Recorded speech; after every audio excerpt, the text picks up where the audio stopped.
धनतेरस की पौराणिक कथा। जब किसान के घर ठहर गई मां लक्ष्मी। कार्तिक कृष्ण पक्ष की त्रयोदशी तिथि के दिन धनतेरस का पर्व पूरी श्रद्धा व विश्वास के साथ मनाया जाता है।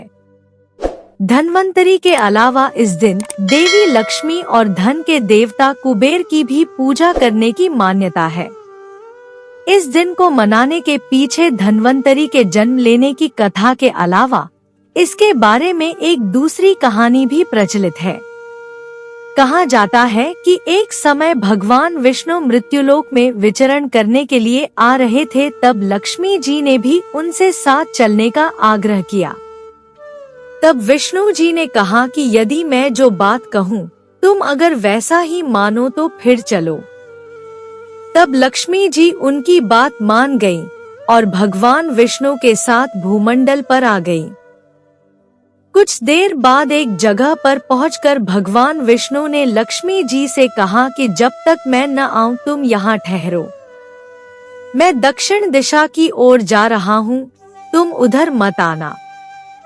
विष्णु जी के जाने पर लक्ष्मी के मन में कौतूहल जागा कि आखिर दक्षिण दिशा में ऐसा क्या रहस्य है जो मुझे मना किया गया है, और भगवान स्वयं चले गए। लक्ष्मी जी से रहा न गया और जैसे ही भगवान आगे बढ़े लक्ष्मी भी पीछे पीछे चल पड़ी। कुछ ही आगे जाने पर उन्हें सरसों का एक खेत दिखाई दिया जिसमें खूब फूल लगे थे। सरसों की शोभा देखकर वह मंत्रमुग्ध हो गई और फूल तोड़कर अपना श्रृंगार करने के बाद आगे बढ़ी। आगे जाने पर एक गन्ने के खेत से लक्ष्मी जी गन्ने तोड़कर रस चूसने लगी। उसी क्षण विष्णु जी आए और यह देख लक्ष्मी जी पर नाराज होकर उन्हें श्राप दे दिया कि मैंने तुम्हें इधर आने को मना किया था, पर तुम न मानी और किसान की चोरी का अपराध कर बैठी। अब तुम इस अपराध के जुर्म में इस किसान की 12 वर्ष तक सेवा करो। ऐसा कहकर भगवान उन्हें छोड़कर क्षीर सागर चले गए। तब लक्ष्मी जी उस गरीब किसान के घर रहने लगी। एक दिन लक्ष्मी जी ने उस किसान की पत्नी से कहा कि तुम स्नान कर पहले मेरी बनाई गई इस देवी लक्ष्मी का पूजन करो, फिर रसोई बनाना, तब तुम जो मांगोगी मिलेगा। किसान की पत्नी ने ऐसा ही किया। पूजा के प्रभाव और लक्ष्मी की कृपा से किसान का घर दूसरे ही दिन से अन्न, धन, रत्न, स्वर्ण आदि से भर गया। लक्ष्मी ने किसान को धन धान्य से पूर्ण कर दिया। किसान के 12 वर्ष बड़े आनंद से कट गए। फिर 12 वर्ष के बाद लक्ष्मी जी जाने के लिए तैयार हुई। विष्णु जी लक्ष्मी जी को लेने आए तो किसान ने उन्हें भेजने से इनकार कर दिया। तब भगवान ने किसान से कहा कि इन्हें कौन जाने देता है, यह तो चंचला है, कहीं नहीं ठहरती। इनको बड़े बड़े नहीं रोक सके।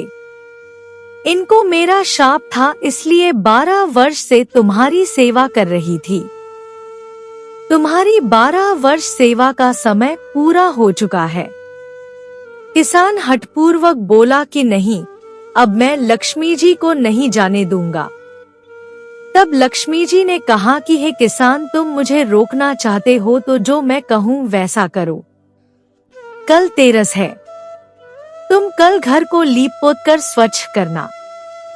रात्रि में घी का दीपक जलाकर रखना और सायंकाल मेरा पूजन करना और एक तांबे के कलश में रुपए भरकर मेरे लिए रखना। मैं उस कलश में निवास करूंगी, किंतु पूजा के समय मैं तुम्हें दिखाई नहीं दूंगी। इस एक दिन की पूजा से वर्ष भर मैं तुम्हारे घर से नहीं जाऊंगी। यह कहकर वह दीपकों के प्रकाश के साथ 10 दिशाओं में फैल गई। अगले दिन किसान ने लक्ष्मी जी के कथानुसार पूजन किया। उसका घर धन धान्य से पूर्ण हो गया। इसी वजह से हर वर्ष तेरस के दिन लक्ष्मी जी की पूजा होने लगी। उम्मीद करती हूँ यह कहानी आप लोगों को अच्छी लगी होगी। अच्छी लगे तो लाइक करें, अपने दोस्तों के साथ शेयर करें, मेरे चैनल को सब्सक्राइब करें और कमेंट में जय माँ लक्ष्मी अवश्य लिखे। कहानी सुनने के लिए बहुत बहुत धन्यवाद। मिलती हूँ एक और अच्छी कहानी के साथ।